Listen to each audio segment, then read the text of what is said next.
I told him I wanted to grow old with him, but needed an open relationship. He vanished from our town. Have you ever felt the strong desire to do something that's been on your mind for a while and just go for it? It's about allowing yourself to relax, letting your mind take charge without restraint, and doing what you've always wanted. Well, I thought I was reawakening my sense of living. I craved that sensation everyone talks about, the feeling of liberation. I wanted to reassure myself that even in marriage, you can still let loose and have fun. Have you ever confided your deepest wishes to someone only to have them disappear from your life? Imagine expressing to someone you care about that you envision a future together, yet with the freedom to explore connections with others. That's exactly what happened to me. I opened up about my desire for an open relationship, hoping for understanding and acceptance. Instead, he vanished without a trace, leaving me bewildered about what went wrong. One thing about me is that I always say what I feel, without caring much about how you would receive it or what you would do about it, as long as I have told you what I wanted you to know. But in this case, it was different. I didn't expect him to act the way he did. I had thought that if I opened up to him and told him how I felt, he would understand and somehow sit down with me to discuss the issue at hand in a civil way. Instead, he just packed up and left, to only God knows where. I just couldn't believe him. I mean, yes, I loved him, but why would he act so childish? I mean, because most people nowadays, especially women, no longer are themselves when they get married. Some lose themselves to a point that they make marriages look like a union to someone's true self. Some end up regretting ever getting married because they would no longer be allowed to do things that had made them happy. They become people they are not, which kills most of our married sisters. It does not feel free when you get married. This took a lot of bravery to share, so I only accepted advice and not judgments. They call me Veronica Cooper, a 27-year-old female, and my husband is Mike Andrews, a 37-year-old male. We first met at a golf club estate. There was a business meeting at the estate while playing golf. I was a waitress for the day. While I was studying towards my master's degree in psychology, I was doing a side job to make ends meet and pay for my studies. That day I was assigned to work in the field, ensuring that the business gurus were well taken care of and had everything they needed. As I was catering to them, I made a slight mistake. I missed a step, and the drink I was holding accidentally fell on one of the businessmen's laps. The guy shouted at me and called me stupid and other harsh names. I tried apologizing, but the guy wasn't having it, and he was furious. Mike came to my rescue and spoke with the guy, telling him that it was a mistake, and he would pay for the damage to the guy's golfing shorts. I didn't know what to say, so I just thanked Mike for the rescue. That day was the toughest day in my working history. I felt belittled, humiliated, embarrassed, and stupid. It's really hard being a waitress because you always have to put on a smile, even if you're not feeling well. If a customer doesn't like what you've served them, they might call you names and say hurtful things. It's tough working under the principle that the customer is always right, even when they're in the wrong. Some managers end up firing waitresses because of a customer's complaint, blaming them for bad service. It's challenging to remain calm and keep smiling when the situation doesn't allow it. But because you need the job, you have to follow the rules and set aside your feelings. Anyway, as I kept apologizing to the arrogant businessman, Mike told me to stop apologizing and continue with my work. I won't lie, I was relieved when I was away from that arrogant man. Later on, Mike came to my working station and apologized for his associate's behavior. However, I would have to help him clean that man's golfing shorts since I'm the one who spilled orange juice on them. Despite knowing it would cost me almost all my salary, I knew I had to clean up that man's shorts no matter what. Mike then asked him to give him my numbers so that he can call me when we have to go and clean the golfing shorts. I hesitated at first. I mean, I was only 20 years old, and I think he was 30 at that time. I eventually gave him my number because, the guy was going to help me clean the arrogant man's shorts. He called after 2 days, mind you. At that time, I was thinking, how was I going to afford golfing pants? Or how was I going to get money to clean them? I met up with Mike at the mall. The guy bought new golfing shorts for the arrogant man. No, since then we got along. We would chat more through WhatsApp. Mike was a sweet, loving, and caring man who liked being cocky. He was just a breath of fresh air, a best friend, a good advisor, and an awesome lunch date partner. 2 months after he told me that he couldn't hold himself anymore, he needed someone to grow old with.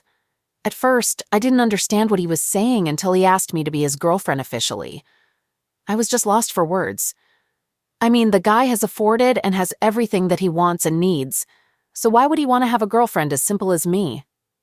So we dated for like 8 months, and I can actually say that it was just everything and more. During those months, he had taken me to meet his parents. They were such a welcoming and loving family, especially his mother. That woman is such a sweetheart with a good heart. And not to mention his sister, she was just a breath of fresh air. She had the vibe that I actually needed, and she was my age, which was a bonus. Well, I didn't have any friends, so Mike's sister became the best friend I had ever had. My relationship with Mike was just bliss, and it was actually what I had been praying for. He was like my answered prayers, you know, not knowing that the guy actually had anger issues and bipolar disorder. Mike would always make sure that I was happy, secure, and had everything that I needed. The guy even paid for tuition fees, imagine, and I will forever be grateful for what he had done for me. Well, since I do not have any family members in Woodlands, Singapore, it was hard for me to take my home to my family, but I had introduced him to them via Skype, which helped a lot. After a year, I think Mike proposed, and I said yes, but I had my terms and conditions. He got confused when I said that I had terms and conditions, but he listened to me. You know, I actually regret even starting to address my desires to him because I didn't like the outcome of it. It actually made me feel like I had driven the love of my life away because of my greed and desires. I won't lie. I needed what I needed in a relationship. I mean, I was still young, so I needed to explore some things, you know. After years of dating, we decided to tie the knot. I was the happiest woman ever. Months went by and I was starting to feel a little bored, especially when my husband was always away on his golfing trips as part of the Golf Nation tournament. I always got tempted to go out clubbing and do something crazy, just a bit before I reached my 30s. But I always contained myself and did not go out at all. I would discipline myself, and my temptation would end up being just a thought. But there was a time when my husband left for a golfing trip. I couldn't resist the urge of going out with my friends from college. I saw that as the perfect opportunity to break free from the monotony of my married life and have a little fun. So I started by cleaning the house and doing some much-needed grocery shopping. But as the day went on, I found myself feeling more and more restless. I felt the urge of wanting to let loose a little. I needed to open my relationship with Mike, but I didn't know how and where I could start addressing the issue or breaking the news to him. I didn't know how he would react, and I was scared of the outcome. I had so many what-ifs in my head, but I knew I needed to tell him about my desires. After a lot of thought, I decided to call the girl that I was working with. Her name is Prudence, female 29. Prudence and I attended the same university, and she is the one who introduced me to the manager of the restaurant and catering company that I was working in. So I called her and asked her to join me on a date. Luckily, she agreed and told me that she wanted to introduce me to a new restaurant and a chilling spot that had recently opened not far from where we worked. So we agreed to meet in town so that she would take me to that new spot. Little did I know that the girl actually wanted to take me to the club. I didn't ask any questions because I trusted Prudence, and I knew that she wouldn't take me to a place that would harm me or get me in trouble with my husband. I really thought we were just going to eat, have a few drinks, and later on, before the sun set, we would part ways. But that wasn't the case with Prudence. Later on, Prudence and I met, and we had our lunch, then decided to drink while I told her about my desires and how my husband had been absent lately. We drank and ended up enjoying the good music and the vibe. We had a couple of drinks, and 2 guys came to us and asked us to join them. Because of Prudence's forwardness, she accepted the guys' request of joining them when things would get hectic. One of the guys approached me and started giving me compliments. He was very charming and a bit handsome, younger than me, probably 25. Prudence then suddenly said, "Let's move the party elsewhere." But how I wish she didn't say that. But I couldn't predict what was about to happen, I wanted to refuse. But at some point, I didn't want to leave Prudence with unknown guys that we had recently met, so I stayed and obeyed. I know that was a stupid move for me because I was married, but at that time I had put my marriage life aside and went with the moment. We went to the Orchid Country Club Hotel, which was about 5 kilometers from the restaurant. As we were there drinking with the guys, I started to notice that there were 2 of us and 2 of them, meaning everyone had a partner. I started feeling a little uneasy as I was the only one married amongst these people, and they were so chilled. I won't lie, those guys were funny. The guy who was giving me a compliment came to me as I was gazing at the view outside. He introduced himself as Gary Lawrence, male 25 or 26, I'm not sure. He had a way of making me feel comfortable. Well, this is when I realized I needed to loosen myself a bit as I was feeling a bit of guilt. We started to talk about life and conspiracies, and we realized we had something in common, and drinks kept on coming. The music kept on playing, and our conversation kept getting deeper. And I found myself drawn to his charming smile and kind eyes. He was just a breath of fresh air. We fell asleep on the couch, cuddling each other, and I was grateful that nothing happened to us.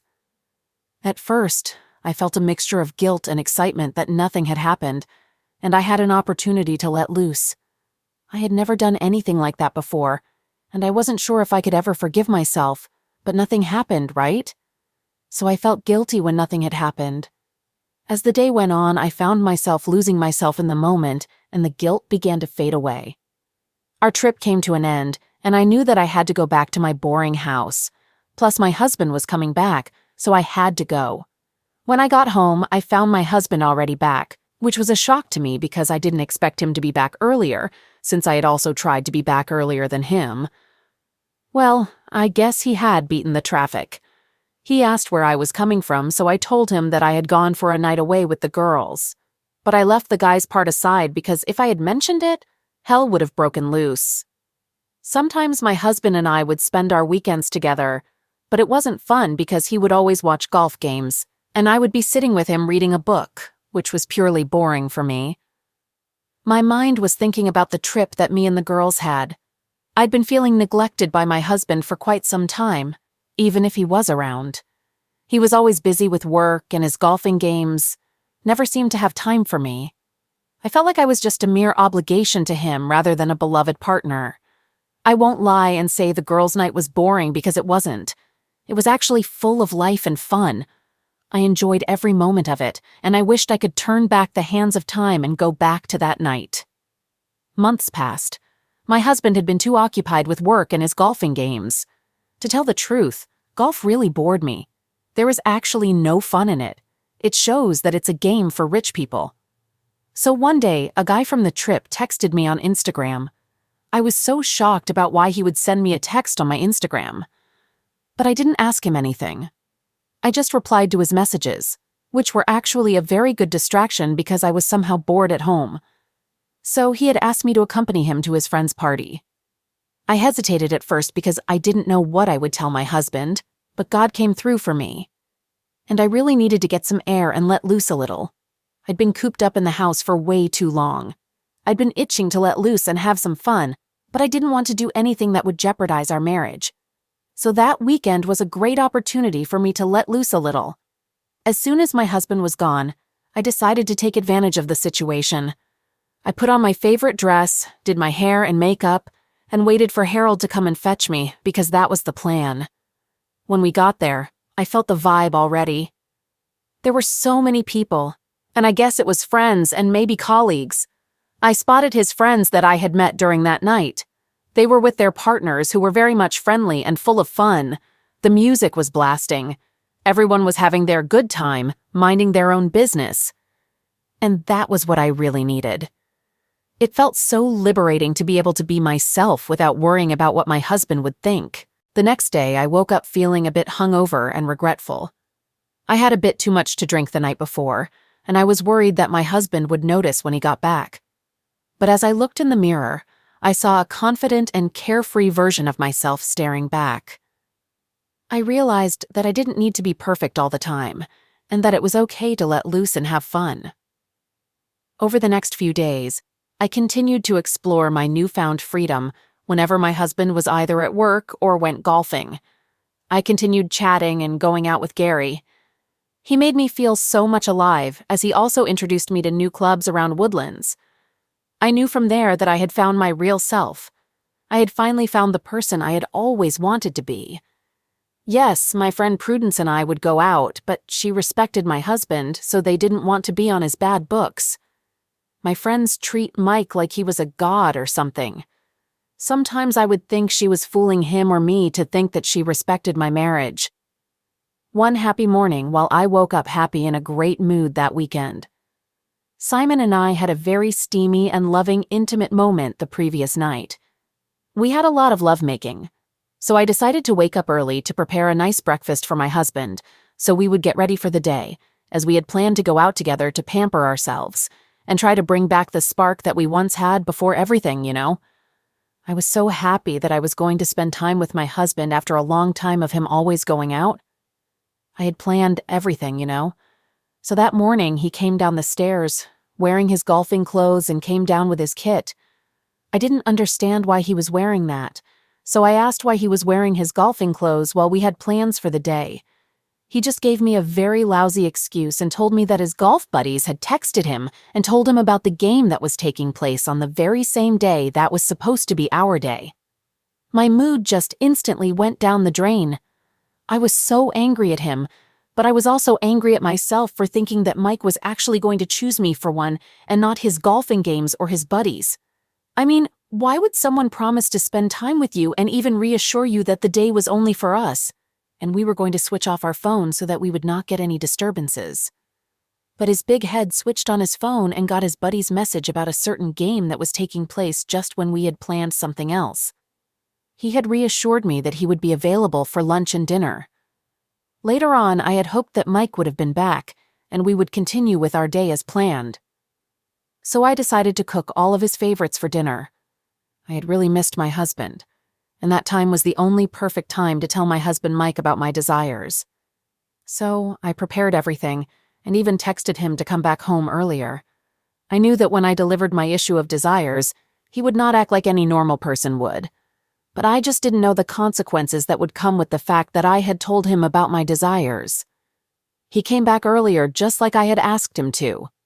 So we ate over light conversation, and I knew that it was time to drop the bomb and address the elephant in the room, with the hope that he would somehow understand why I needed what I needed. So after we had dinner, I asked to speak to him before he went to bed. I told him that I really wanted to grow old with him and start a family, you know? I reassured him that what I was about to tell him didn't mean that there was something that had changed between us, because there wasn't anything. I literally said, "I've been thinking." That's how I began. My voice was hesitant yet determined. "I love you more than words can express, Mike, and I want to spend the rest of my life with you." His eyes softened, a smile playing at the corners of his lips. "I feel the same way, Ronnie." That's how he would call my name. "You're my everything." I then took a deep breath, gathering my courage. But I also feel like there's a part of me that's restless, that craves something more. I want to explore, to experience different things, but I don't want to lose you. I want an open relationship. Mike's expression faltered, surprised mingling with uncertainty. An open relationship? I nodded, my heart pounding in my chest. Yes, I want us to be honest with each other, to communicate openly about our desires and needs. I still want you in my life, Mike, but I need the freedom to grow, to discover who I am outside of our relationship. Silence stretched between us. The weight of what I had said really made things difficult for me. Plus, Mike just went on quiet mode. Finally, Mike spoke, his voice barely above a whisper. "I don't know if I can do that, Ronnie. I thought we were meant to be together, just us against the world." Tears welled up in my eyes as I reached for Mike's hand. It was harder than I had anticipated. "Please, Mike. This doesn't change how much I love you, but I need this. I need to explore this part of myself." Mike roughly withdrew his hand, his gaze distant. "I need some time to think, Veronica. I can't promise anything right now." I knew that our relationship was hanging down the hill, so I had to expect anything from Mike. So I first dropped the bomb of the fact that I wanted us to explore new ventures. So I suggested that we would open our relationship to any opportunities that would come with that statement. He calmly asked why I wanted to open our relationship, and I knew that when he was that calm it meant only one thing. He was angry, and I should expect him to do or say anything because of his anger. I furthered by telling him that I was ready to start our family, and I won't lie, I was ready to give him the child that he had always wanted. I basically told him that, if he agrees that we open our relationship, then we would or should start planning for our child. After I told him all about my desires and what can actually help our marriage to have that spark. Our marriage was already in shambles, already in a very hard rocking place, so I had to find a solution that would help us. He didn't want to hear anything after that. He suspected that I had been cheating on him and assumed that since I wanted us to open our marriage or relationship, I was already cheating on him. I tried explaining everything in detail to him, but he just didn't want to hear it to the point that he ended up calling me names and told me that if he ever found out that I had cheated on him, he would make sure that I suffer for the rest of my life. I just didn't understand why he was suddenly angry for addressing the underlying problem that we were facing, and told him about my desires. We had a very heated argument that led us to even go to bed angry at each other. I really thought Mike was being unfair and inconsiderate of my needs, but I couldn't tell that because he was already enraged and ready to attack. I gave him some space to at least digest what I had just told him, hoping that he would wake up the following day better, and we would have a civil conversation, like adults and married couples. The following day, he woke up early and prepared for work. I tried making conversation with him, but he didn't want anything to do with me because he didn't even need his breakfast that I had made for him. I really thought that Mike was actually very childish and inconsiderate. I mean, why would I stay in an unhappy marriage? Or maybe let me not say unhappy but unsatisfied marriage, while I knew that I had to address the issue with my partner. I actually respected him enough to cheat and open my marriage or relationship without his permission. That day, I decided to just go out to get some fresh air, and maybe by later, Mike would come home calm so that we would continue with the conversation. Later on, Mike was back from work, so Mike came to the living room looking like he was ready to kill. His face and body language were full of rage. I couldn't even think that he might have found out about my abomination. So he looked at me with eyes full of rage, hurt, and disappointment. He asked to speak with me on the side. Without thinking about what would have made him so angry, I followed him to our bedroom. When we got there, he threw a phone at me. I got confused about why he would throw a phone at me, so I looked at him hoping to get the answer I had been asking myself. Instead, he told me to press play on the video that was posted on Twitter, so I did as he told without thinking again, because I wanted to see what had made my husband angry. When I pressed play, I got the shock of my life. Harold had posted a video of him and me making out at his friend's house. The worst part of the video was even trending. I was trembling and shaking. I was lost for words. I couldn't even utter the apology because I didn't know what was happening. I had thought that nothing had happened between Gary and me, so the video really confused me, and why do I not remember anything? The way Mike was super upset and asked if that was the reason why I had wanted to open our marriage so that I could do those nasty things. My heart was beating so fast like I was having either a panic attack or a minor heart attack. What made my blood rush like that was the fact that I didn't remember anything, and who would have been that heartless to post such a video on social media? I felt my reputation, my dignity, and my image being ruined. I just didn't know how to react to the video, so I just decided to go to the park to unwind and at least try to calm down. When I went back to the house after like 4 or 5 hours that I had spent in the park trying to digest and think about the video that was trending and the fact that I didn't remember anything, I wanted to know who would have leaked that video. I knew that I needed to find out, but the revelations really shocked me to the core. Okay, so when I got home, Mike wasn't there. I called out his name all around the house and even tried to call him, but nothing. His phone was suddenly off and it was taking me straight to voicemail. I left him a lot of messages, voice messages, and text messages. He actually left me a letter that stated that I should sleep with one eye because I had made him and he was going to destroy me. which got me really scared because I didn't know what he was referring to and what he would do. Never trust an angry lion because it can bite you roughly to a point that you would eventually find yourself useless and want to end things or disappear. And with the words that I had said, Mike vanished from Woodlands, leaving behind a trail of unanswered questions and shattered dreams. Days turned into weeks and weeks into months, but there was no sign of him. I searched every corner of our small town, hoping for a glimpse of his familiar face, but he remained elusive, as if swallowed by the vastness of the world beyond. I tried calling again, but still the same results. My mind was racing and my heart was pounding so much I felt myself suffocating, but I knew that I had to first find Mike so that I would explain to him what had happened the following night.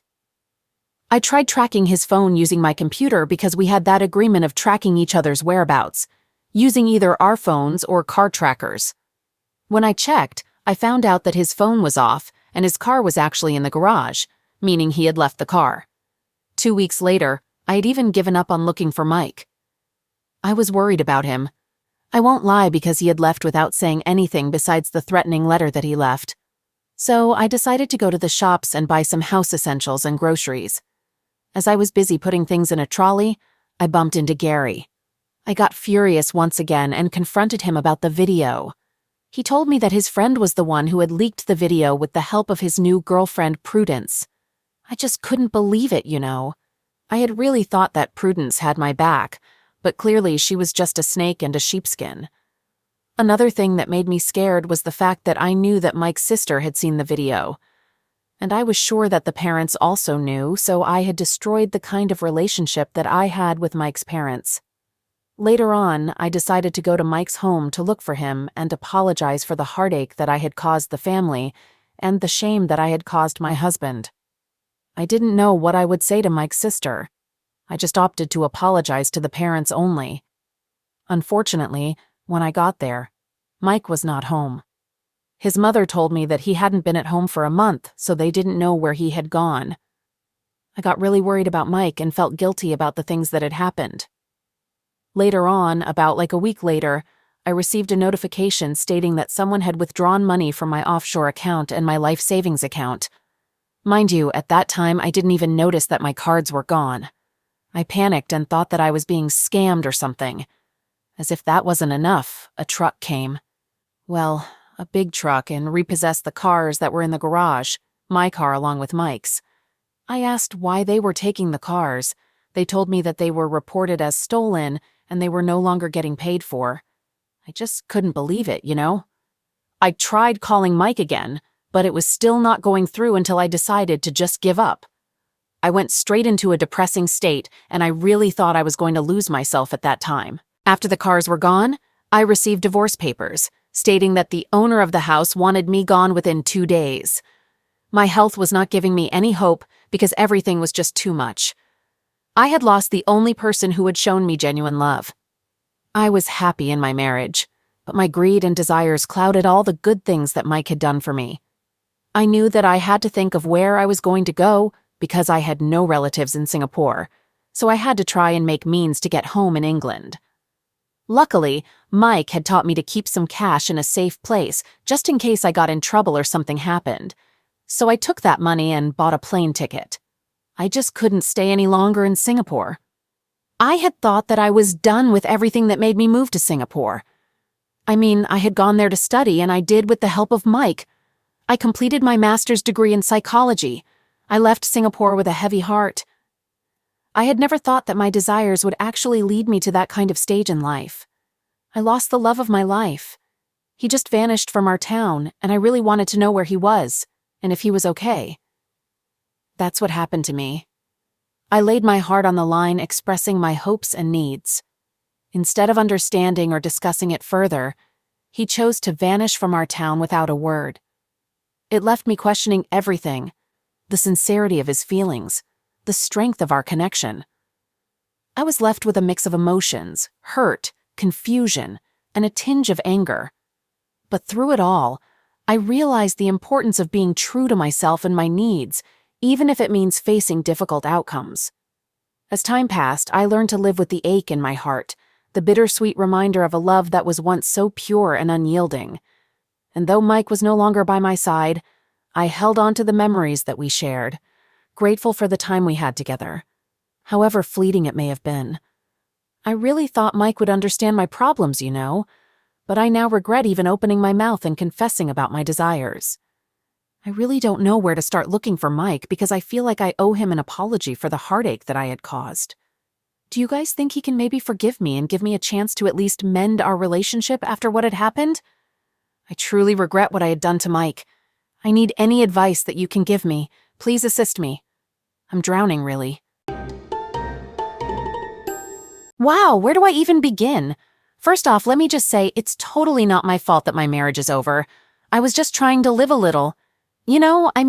Yeah, sure, I suggested an open relationship, but that was just me wanting the best for myself. Mike, bless his heart, just couldn't handle the idea. And can you believe it? He just up and vanished from our town like a magician's trick. Poof, gone. But let's talk about everyone else for a second.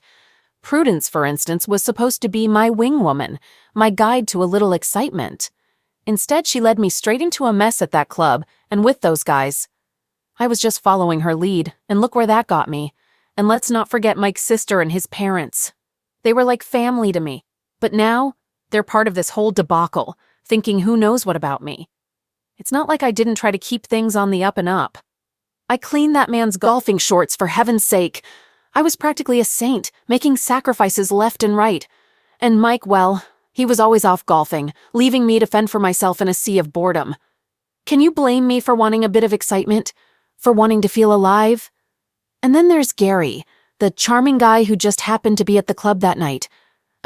Yeah, we ended up at the Orchid Country Club Hotel, but it was all innocent fun until it wasn't. And that video? Total misunderstanding. I didn't even remember it happening, so how could I be at fault here? Let's not overlook the part where I lost access to my offshore account and my life savings. Mike just disappeared, and then suddenly I'm the villain because I wanted a little more from life? How is that fair? And the cars, repossessed because they were reported as stolen. Please. I was just trying to navigate a difficult situation. The nerve of some people, honestly.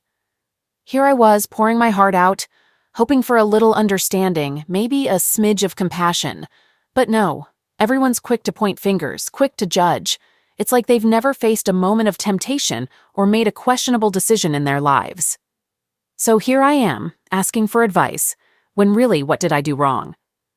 I just wanted to spice up my life, add a little flavor to the mundane. Mike could have sat down with me, could have tried to understand, but instead he chose to make like Houdini. And now I'm left picking up the pieces, wondering if there's a spell strong enough to bring back what we had, to mend a bridge I didn't even know I had burned. But hey, what do I know? I'm just a girl who wanted more, who dared to ask for it. Silly me, right? Thinking that my happiness mattered, that my needs were worth discussing. Clearly, the joke's on me. So, any advice? Or is everyone too busy blaming me to see that maybe, just maybe, I was onto something? Maybe freedom isn't such a bad thing to desire, even if the execution was a tad misguided. Update. After everything fell apart, I found myself back at my parents' house, a place I thought would be a refuge in my storm. But the reality was far from comforting. Here I was at the absolute bottom, with no job, no husband, and it seemed like no hope. My parents, who should have been my safety net, were now hinting it was time for me to move out. But where could I go with no place to call mine and no money in my pockets? Days turned into weeks, and I was drowning in a sea of depression. The silence from Mike's end was deafening. Not a call, not a note, nothing. It felt like he did more than just leave. He erased me from his life, and the cruel reality was that I had pushed him to it. I had wanted freedom, but now, trapped in my own despair, I realized the cost. My attempts to find a job were met with rejection after rejection. It seemed as if the universe was conspiring against me, ensuring that my fall from grace was complete. My parents, while kind, were firm in their decision. They believed tough love was what I needed to stand back on my feet, but all it did was push me deeper into my hopelessness. In this low moment, I couldn't help but replay everything that had led me here. My request for an open relationship had been the catalyst, but the problems ran deeper. My constant search for something more, something exciting, had blinded me to what I already had. Mike had been my rock, my stability, and in my selfishness, I had thrown it all away for a taste of freedom that turned out to be a bitter pill. One night, as I lay in my childhood bed, staring at the ceiling, a thought struck me. What if I could start over? Not to undo the past, but to learn from it and build anew. The realization that I was not completely powerless in my situation sparked a tiny flame of hope within me. With renewed determination, I began to use my education. I reached out to community centers, offering to volunteer my services as a psychologist. It wasn't a paid position, but it was a start, a way to rebuild my professional life and give back to others who might be facing their own battles. This small step was the beginning of a long journey. Through volunteering, I made connections that eventually led to a part-time job offer. It wasn't much, but it was enough to move out of my parents' house and rent a small room. The independence was both terrifying and exhilarating. As for Mike, I never did get a call or a note. But I learned to forgive myself for the hurt I caused, and in doing so, I found a way to forgive him for his silence. I started writing, not with the hope that he would read my words, but as a form of therapy. I wrote about my mistakes, my learnings, and most importantly, about moving forward. My story doesn't end with a fairy tale reunion or a dramatic gesture of forgiveness from Mike. It continues with me, taking small, steady steps towards healing and self-discovery. I've come to understand that sometimes love isn't enough to hold a relationship together, especially when we're not honest with ourselves about what we truly need. In sharing my story, I hope to reach out to others who might find themselves at a crossroads, to remind them that it's never too late to change direction, to seek help, and to build a life that feels true to who they are. The journey might be lonely, fraught with challenges, but it's also filled with opportunities for growth and redemption.